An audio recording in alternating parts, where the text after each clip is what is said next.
Today we are in our Leila Fletcher Level 1 book, number 5, playing the Steamboat.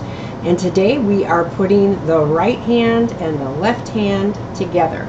So that means with this piece, you're going to keep both thumbs resting on middle C and all of your fingers out while you are playing this piece.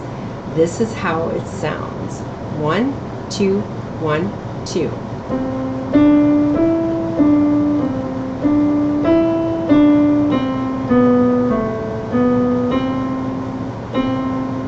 Let's play that again, and let's say the letter names as we play them.